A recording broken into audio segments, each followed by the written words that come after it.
이렇게 황금 카스코 되겠습니다. 아주 되겠습니다. 위에 마늘 살짝 올려봤습니다.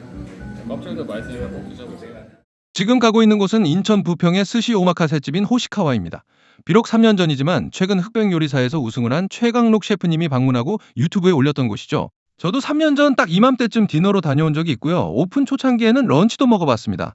사실 저는 런치, 디너 둘 다 먹어보고 좀 별로다라고 느꼈고 결국 다시 발걸음하지 않았는데요. 꾸준히 다니고 있는 지인이 먹고 올 때마다 괜찮다고 하더라고요. 그래서 재방문각을 재고 있었는데 최강록 셰프님이 흑백에서 우승을 하셨네? 큰 관련은 없지만 갑자기 호시카와가 딱 떠올라서 바로 다녀왔습니다. 여긴 파스타바 빌라인데요. 지금 가고 있는 호시카와 자리가 원래는 빌라라는 이름의 이탈리안 레스토랑이었고요. 현재 빌라의 자리는 와인바 양복점이었다가 와인바 넬름을 거쳐 파스타바 빌라라는 이름으로 운영 중 문을 닫고 최근에 다시 오픈한 걸로 알고 있습니다. 이곳도 몇 번 방문했는데 무슨 이름일 때 갔던 건지 기억이 안 나고요. 어찌됐든 이곳도 가까운 시일 내로 리뷰해 보도록 하겠습니다. 호시카와에 도착했고요. 가격은 런치 6만원, 디너 10만원. 3년 전 방문 당시가 정확히 기억나지는 않고 별로였다라는 기억만 있는데요. 과연 이번에는 맛있게 먹고 나올 수 있을지 바로 들어가 보겠습니다.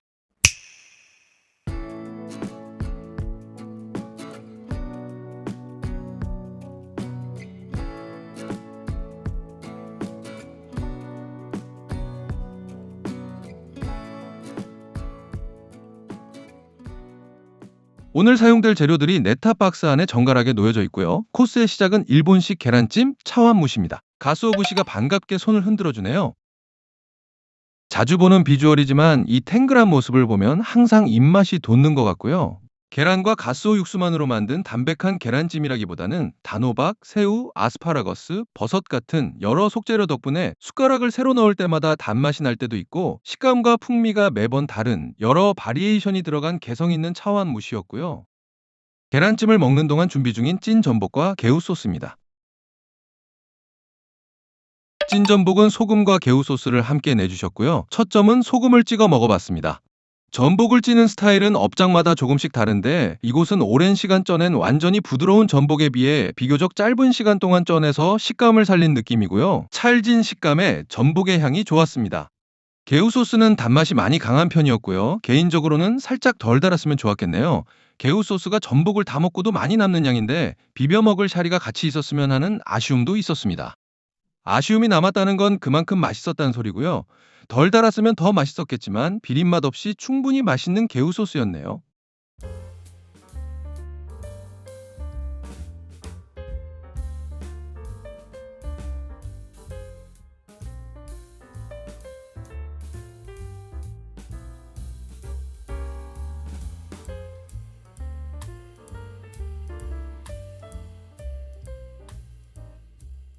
시마아지 줄무늬 전갱이가 초밥 첫 점으로 나왔습니다. 사계절 내내 맛의 편차가 없는 제가 참 좋아하는 횟감이고요. 기름진 초밥에는 와사비가 듬뿍 올라가야 맛있죠. 시마아지는 서걱거리는 식감이 매력적인 생선이라고 생각하는데요. 오랜 숙성을 하다 보면 그 장점이 퇴색되기도 하는데 오늘의 시마아지는 제가 딱 알맞게 좋아하는 숙성 정도였고요. 초밥 첫 네타는 아주 만족스러웠지만 네타와 샤리의 밸런스에서 살짝 아쉬웠네요. 네타는 다른 곳보다 실하게 주셔서 좋았는데 밥이 그에 비해 작은 느낌이었습니다. 심하지만 그런 것일 수도 있으니 다음 초밥까지는 샤리향 조절 부탁 없이 그냥 먹어봤고요. 두 번째로 나온 초밥은 참돔인데요. 속에는 차이부가 들어갔다고 하네요. 지금 셰프님이 찍어서 넣는 게 차이부고요. 서양 실파라고 생각하시면 됩니다.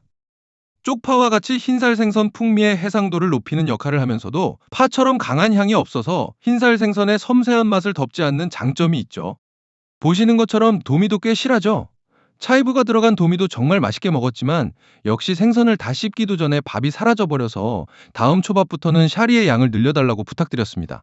다음 초밥은 오도로, 참치 위에는 소금을 살짝 올려주셨고요. 이곳의 샤리는 간이 강하지는 않았고요. 제가 리뷰를 올렸던 스시야들로 비교해보면 아오이로, 리카이, 여기 호시카와 다음 스시오이 순으로 간이 약해진다고 보시면 되겠네요. 초의 맛은 적초의 맛이 지배적이었고요. 적초의 쿰쿰한 향이 꽤 많이 나서 적초만을 사용하시는지 여쭤보니 일반 쌀식초와 블렌딩해서 사용하신다고 하네요. 비율까지 여쭤보지는 않았지만 아마 적초의 비율이 꽤 높은 것 같습니다. 적초 샤리와 오도로의 궁합은 너무 좋았고요. 샤리 자체에 간이 세지 않으니 소금을 올려도 짜지 않고 참치의 맛을 더욱 진하게 느낄 수 있었습니다. 카스고, 새끼 황돔이 이어서 나왔습니다. 새끼 황돔은 전복을 먹고 있을 때부터 초에 들어가서 목욕재개 중이었고요. 목욕 후에는 유자가루로 분칠도 하고 촬영을 못했지만 라임즙으로 향수까지 뿌려줬습니다. 카스고는 살맛이 연하다 보니 그 맛을 보완하기 위해서 유자와 라임 두 가지 터치를 하신 것 같은데 솔직히 좀 과하다는 느낌을 받았습니다. 샤리도 적초의 향이 강한 편이라 이미 카스고와 베스트 매치는 아니라고 생각하는데 심해의 유자와 라임까지 더해지니 생선 본연의 맛은 거의 느낄 수 없었네요.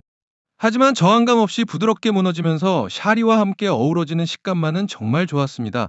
식감이 너무 좋다 보니 살맛을 느끼지 못한 게 더욱 아쉬웠던 한 점이었고요.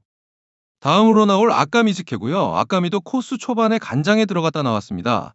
적절한 즈케가 좋았고요. 보통 후반부에 나오는 시마아지와 오도로가 초반에 나오면서 임팩트 있게 시작했던 코스가 카스고로 정리가 되고 다시 아까미로 혀를 때려버리네요. 카스고가 그저 클린저 역할을 했다는 게 젖은 몸을 비단으로 닦은 그런 느낌이라 뭔가 아깝다고 생각이 들기는 하지만 구성 자체는 재밌는 것 같습니다. 이게 젊은 셰프님의 세련된 장점일까요? 샤리향을 조절해달라니까 본인이 완벽한 밸런스를 맞춘 거라 조절할 수 없다는 틀에 박혀있던 틀리 딱 아니 노련한 셰프님이 갑자기 생각나는 날이네요. 다음으로 새우머리를 넣고 끓인 장국이 나왔는데요. 생각 없이 후루룩 마시면 잘 느끼지 못할 수도 있는 아릿한 끝맛이 살짝 나는데 뭔가 했더니 산초를 넣어서 끓였다고 합니다. 이후에 무늬 오징어가 나왔고요. 무늬 오징어에는 시소 잎이 들어갔는데요. 셰프님의 정확한 의도는 파악하지 못하겠지만 여러 가지 고심 끝에 코스의 순서와 시소 이파리의 사용 여부를 결정하셨겠죠? 그 결정에 만족하시는 분들도 많겠지만 저는 시소의 향이 무늬 오징어의 단맛을 너무 가려버린다고 느꼈습니다. 그냥 아까미 앞에 무늬 오징어를 두고 시소는 빼거나 이파리채 쓰지 않고 소량만 넣었으면 어땠을까 하는 생각이 드네요. 손님들 중 샤리향 조절을 원한 건 저밖에 없었고 오늘의 카스고가 너무 맛있다고 하신 분이 계신 걸 보면 어쩌면 제가 특이한 것일 수도 있다고 생각합니다. 물론 정답은 없겠지만요. 앵콜은 따로 없으니 추가로 주문이 가능하다면 시소를 뺀 무늬 오징어를 추가해서 먹어야겠다라고 생각했습니다. 다음은 단새우와 우니. 와, 오늘 우니도 우니였지만 단새우가 특히 맛있었습니다. 내 이름이 왜 단새우인지 알려줄게 라고 말하듯이 정말 미친 단맛을 보여줬고요. 선도가 엄청 좋다는 느낌을 받았네요. 그래서 그런지 우니와의 궁합도 너무 좋았고요. 우니 자체도 맛있었습니다. 이 전갱이도 특히 맛있었는데요. 마치 오랜 시간 숙성한 것 같은 농축된 풍미와 고소한 감칠맛이 진하게 올라오는데 오래 숙성한 것 같지 않은 식감이더라고요. 그래서 얼마나 숙성했는지 여쭤보니 하루만 숙성했다고 하네요. 아지 원물 자체의 상태도 좋았겠지만 셰프님의 확실한 전처리와 후처리가 만들어낸 결과물인 것 같습니다. 네타도 두툼하니 정말 만족스러웠고요. 여기에 지방의 고소함을 클라이막스로 치닫게 해주는 은대구 구이가 나왔습니다. 마늘을 올려서 샤리와 함께 나왔고요. 생선살이 아주 촉촉해 보이죠? 비린맛 전혀 없이 깔끔합니다. 입에 넣자마자 부드러운 살이 녹아내리듯 풀리면서 기름진 고소함이 입안에 가득 퍼지고요. 샤리와 마늘을 같이 먹으면 샤리의 산미가 지방감을 잡아주고 마늘이 끝맛을 정리해줘서 마지막까지 전혀 느끼하지 않았습니다. 이 은대구 구이 하나만을 위해 적초 샤리를 쓰는구나 싶을 정도로 조합이 좋았고요. 하이라이트는 껍질입니다. 바삭함 뒤에 살보다 더 진한 풍미가 올라오는 게 인상적이었고 불향과 고소함이 응축돼 있다고 할까요? 은대구 자체가 맛있지만 과하지 않은 적절한 익힘 덕분에 장점이 더 살아난 느낌이었네요. 이어서 나온 방어였고요. 솔직히 은대구의 임팩트에 가려져서 큰 감동은 없었고요. 초반 마지막 피스로 아나고가 나왔습니다. 부드럽게 부서지는 아나고는 아니었고요. 겉면을 바삭하게 살려낸 아나고로 호불호가 있을 것 같은 맛이었습니다. 저는 마무리로 딱 좋았고요. 이제 교쿠와 디저트만 먹으면 코스가 마무리됩니다. 여기서 총평을 하자면 일단 아주 즐거운 미식 경험이었습니다.